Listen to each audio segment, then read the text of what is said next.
Well, hello everybody and welcome back to the channel. Good news, friends. It's time once again to dive into that tense, terrifying, yet always terrific world of the Twilight Zone. This time, episode 25 of the very first season, People Are Alike All Over.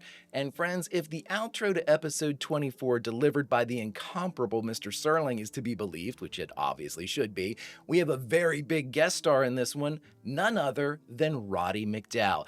Full disclosure, I know Mr. McDowall is probably best known for his work on the Planet of the Apes series, of which I have shamefully only ever seen the very first one, and that was decades ago. But I know him from a genre that I shy away from, the horror genre.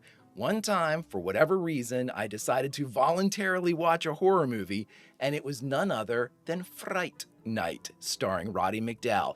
Ever since, he has become a huge favorite of mine and somebody that when I see them in a project, I make a beeline to it, friends. So now that we know he's in episode 25, wait no longer, we shall. If you could do me a favor, hit that like button, smash that subscribe, ring that bell for notifications. It greatly helps out a small channel and it allows me to alert you next time it's time for a little Twilight Zone. And of course, if there's anything that we do that you would like early or in its full-length format, the link to our Patreon is in the description. And if you're not a fan of Patreon, consider YouTube memberships. You'll get all of our episodes at least a day early. But my dear friends, all that is then and this is now, and now it's time to join Mr. McDowall, Mr. Serling, and the rest of the Twilight Zone in episode 25 of the very first season, People Are Alike All Over. Prepare to engage maximum warp reaction. And away we go.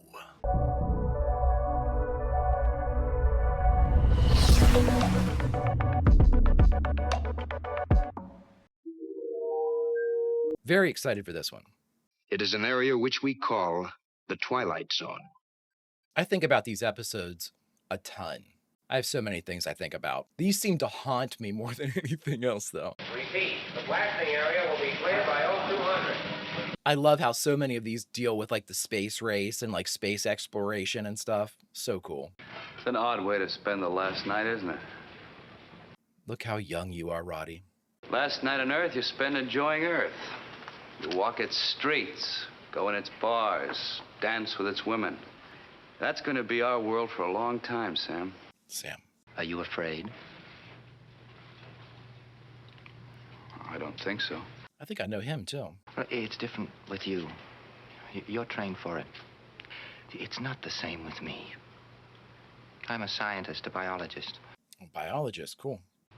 I'm being sent up there because they need my mind. And it's a pity they can't just send that. Leave the body back here where it belongs. Just send the mind. Oh, I am frightened. I'm frightened of what we'll find up there. Go, Roddy, go. But I've got a philosophy about people. I mean all people, Sam. They're the same all over.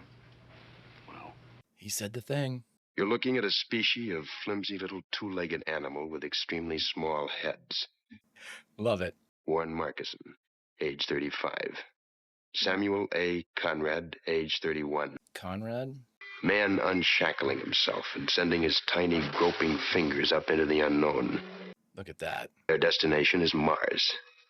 And in just a moment, we'll land there with them. So cool. I can see why this was like a cultural phenomenon. I mean, you cannot not be hooked on this. You know what I mean? Especially before the actual space launch, moon landing, everything. Amazing. That was interesting. Ooh, we know those screens, don't we? Forbidden Planet. Oh my God, they crashed.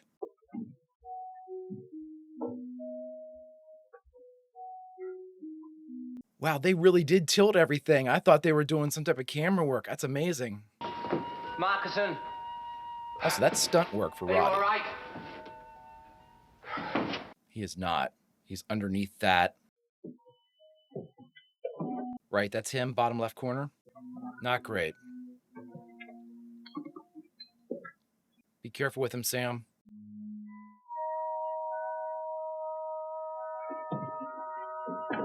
Is he still alive? He must still be alive.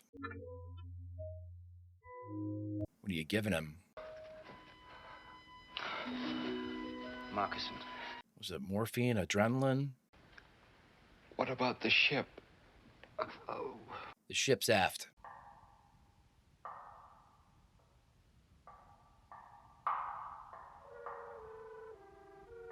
Only the two of them? Jeez, oh Pete's. Sam, you're in a world of hurt here. Sam? Sam! Well, he can move. That's good. He's not, like, paralyzed or something. Well, let's plant the flag. But you take it easy. There's plenty of time. We've come 35 million miles. There's nobody else here to keep you on a schedule. What's the matter? We haven't identified his injuries. Just banged up, maybe? Have to take it easy. Open the door, Conrad. I've already told you that door You're won't... a liar. You can open the door. Why, Sam? Why won't you open the door? Scared. Because... Good shot. Whatever happened to the inquiring scientific mind, Conrad? I thought you brought that along. It was in a spaceship crash. I want you to open the door now. You can lock it behind me. Just help me up. That's all I ask. Please, help me up.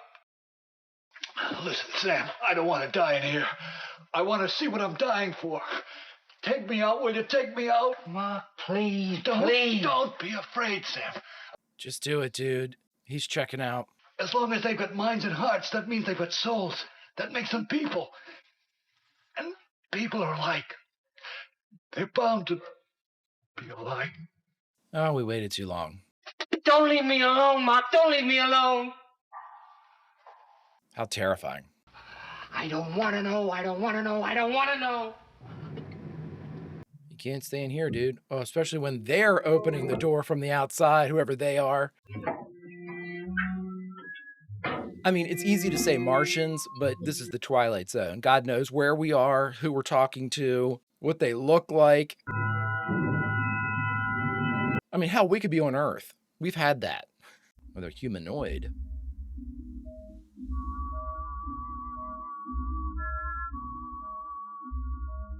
Oh my God. Are these the Telosians? I recognize her.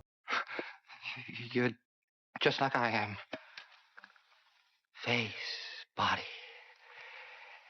everything. Until they eat him, or whatever. My name is Sam Conrad. Samuel Conrad. Look, I'll show you. This is the Earth. We are the third planet from the sun.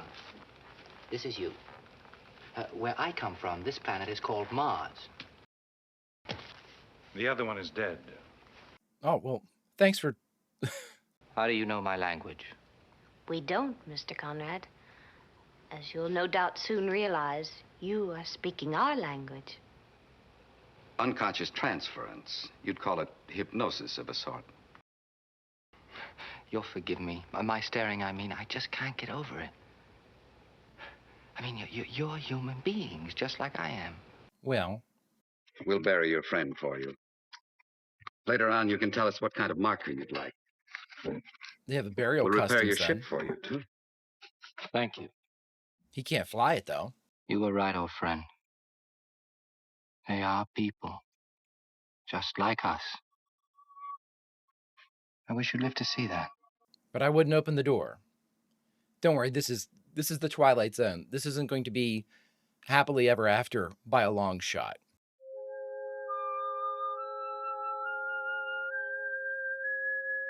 So this is like 60, so the cage was like, what, 3 years later? There are so many questions I want to ask you. So many things I want to know about your civilization, your social structure, the way you live. Ask away. But first, you must rest here for a while we prepare a place for you, a place you'll feel familiar in. We'll be back soon. You do have a name, don't you? I'm called Tenia. I was so frightened, so miserably Don't frightened. be frightened, Mr. Conrad. No one will hurt you. No one will hurt you. You must believe that.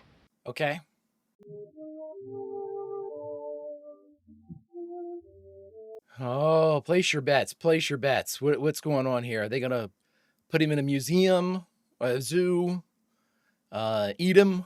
First, we have a surprise for you. Oh, a very pleasant surprise. Really? Would you accompany us, please? Well, of course. Where are we going? That's the surprise, Mr. Conrad. It's a big cooking pot. We got a Are great you big coming? carrot. No, I don't want to see you get killed.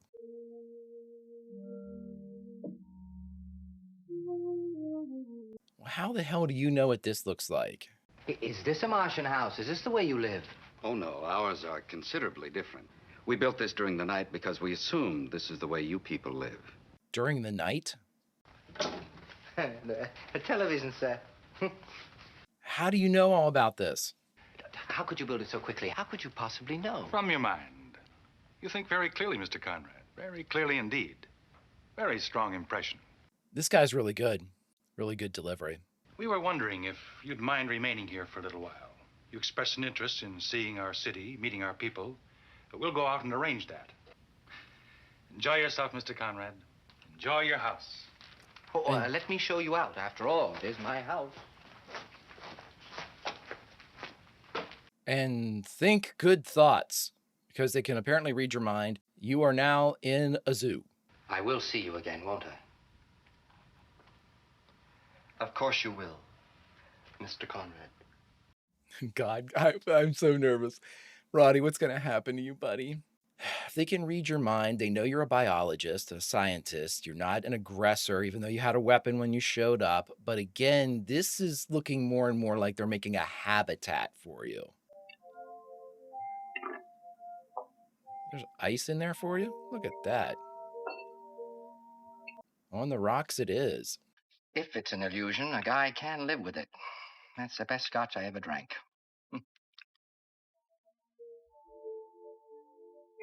You got smokes. You got scotch. I'm assuming there's food in the joint. No window.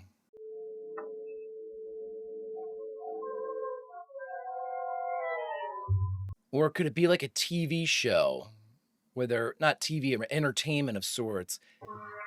That one's not opening.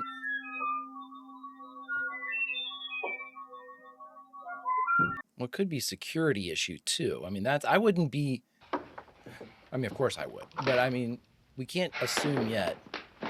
There are no windows.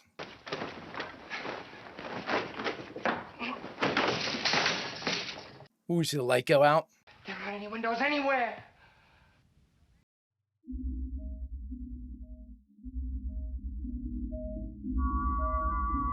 It's a zoo. Son of a bitch. Why? Why have you locked me in here? Why are you looking at me like that?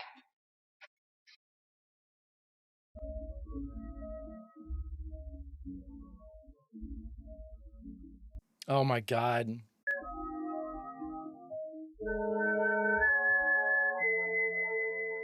Is he seeing them though? Are they even really humanoid or human looking? Marcusson!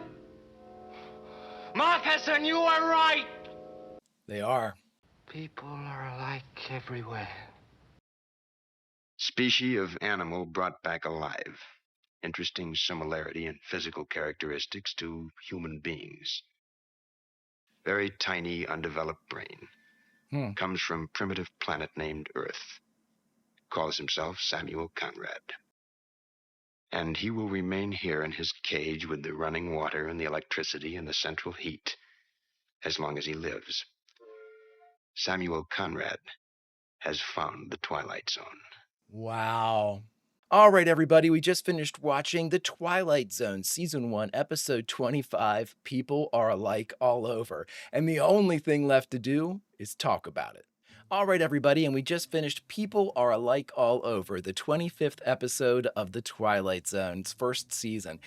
Oh boy, I saw this one coming simply because, again, it might even have been my impressions of the Planet of the Apes, kind of, art imitating life, imitating art, imitating life type of stuff. Because I remember a good bit about the first Planet of the Apes. I believe I remember that they were put into essentially a zoo. And then the one image that always stands out to me about the Planet of the Apes, something that, again, it's been so long since I watched that movie, but I remember that one of the astronauts that was with Chuck Heston got hurt. I forget, some type of head wound, I believe. And well, one of them had a head wound, and then it almost looked, or something like that, like they lobotomized him or something.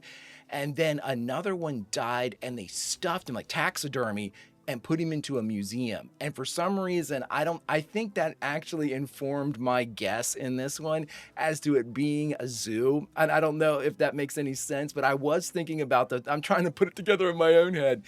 But, again, it's something very interesting. And it's, even though we're taking this on Mars, it's an interesting play on humanity, on Earthlings, or just the human condition. And it was super great seeing Vina, again, thinking of the Telosians and all that stuff. And it was funny that he mentioned it. He took a drink of the whiskey and he was like, this is an illusion. It's the best scotch I've ever had, and I thought, oh my gosh, with the Telosians and everything. But what's the actress's name? I should look that up. Susan something. Oh my gosh, Swiss cheese brain. I'm going to look it up. All right, everybody. It was Susan Oliver. I got close, everybody, who played Vina. But and her name in this one was Tina, which I get, hilarious stuff. Just the art imitating life, imitating art, imitating life, the big circle. Just a really, Roddy McDowall carried this one for me too, because his innocence, I thought, was just profound, and it worked to his detriment in this.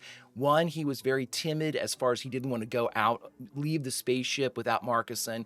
And then when he finally did get out, he was too accepting of what he saw. He was too hopeful of the people that he was encountering, that they were, they were on the up and not being disingenuous. You could read it all over Tina's face that she was feeling badly about what had gone on here. And again, as soon as they mentioned that they were telepathic or could read his mind, I knew we were in big trouble. Because it's that idea that we can read your mind, and your mind is very easy to read, and you'll realize that you're speaking our language. All of that, again, initially it sounds like they're trying to, explain, hey, here's where you are, here's what you're doing, here's why you can do these things. But the more they do it, the more it sounds like you're talking to a child, that they're talking to not necessarily a lesser at that point, but somebody who is not viewed as an equal, somebody that's younger, less wise, less experienced. And again, I was still okay with that until we hit that one mark where Tina was kind of looked down, were you going to be there? She looked at, yeah, I'll come. And I thought, oh God, here we go. And then of course, when they go into the house and everything's the way that, is it good? You like it? You can stay here? Oh yeah, it's great. It's great. It's like, this is a habitat. This is like, it might as well be beside like, the reptile house or a panda exhibit or something of that nature. They were literally making it to look like his place. And the thing that is surprising to me, and again, there's so many questions when you come up with the Twilight Zone, like there's so many additional things I want to ask about, what did they do with Markuson's body? Because they said, oh, we're going to bury him, and you tell us what type of stone you want, and blah, blah, blah. I mean, was that truthful, or was that just bullshit? Like, did they just like literally, throw him on a fire or something like that? Or did they actually do what they said? Chances are they did not. But it's just so well done, and it's everything, all the performances, even the guy, we never received any of the names of the Martians, but the guy that was in charge with like the white hair with the darker eyebrows, taller guy, he had a fantastic delivery. Just a fantastic delivery that puts you at ease, puts the audience at ease. I think that they really sort of looked for both faces and deliveries for their Martian actors that wouldn't be off-putting. You can't put anybody that looks nefarious or has played maybe an evil role in the past, or a no good Nick, role in the past, something like that. But they did. They all came across as being genuine at first until and again, it's the Twilight Zone. If we were watching anything else, I would have bought into it much longer. With the Twilight Zone, you're constantly looking like, okay, when's it happening? What's happening? Who's going to do it? Who's evil? Well, what kind of shenanigans are we going to have here? Is it time travel? Is it just a monster? Is it, you're just looking. You're always looking. And that's the best thing. It's the beauty of the Twilight Zone because one, it's going to give you the story that they want to give you. It's not going to give you the additional details because too many details take away from the shock value. Too many details kind of dilute what the actual message here is. And the message is the reveal. The message is, boom, the wall opens up and you're in a cage and you're going to be there for the rest of your life. And Rod kind of nonchalantly, says, a humanoid from a backwater planet and all this stuff. Just, the passive aggression in the description of the Earthling exhibit, I thought was fantastic by Rod. Really, really good stuff. But again, I think that the reason why I could guess at certain things like this is because I saw the cage. You know what I mean? And it's like, then I see Tina, who is Vina in the cage. And, then you think, oh, okay, so this has to be that. But the thing is, the Twilight Zone came first. And if there's a story, or I'm sure a short story, novella, novel, something that informs onto this, people are like all over, it deserves the credit as well. I mean, we can trace these things back and where these tropes originate from and where these story beats kind of come from. But you know what? The Twilight Zone, to me now, with this type of scenario, is the earliest example because this is 1960. Planet of the Apes hasn't been out yet. Star Trek hasn't been out yet. So it's this trailblazer that's going out and giving us all of these things that will become tropes in the future, that will become things that we can kind of like guess at in the future simply because they were the first to do it. And that sets the stage for any imitation that comes later, which, as they are often tell us, is the sincerest form of flattery. If that's the case, the Twilight Zone should feel plenty flattered. Oh, friends, another banger. If you could do me a favor, hit that like button, smash that subscribe, ring that bell for notifications. It greatly helps out a small channel and it allows me to alert you next time it's time for some Twilight Zone. And of course, if there's anything that we do that you would like early or in its full-length format, the link to our Patreon is in the description.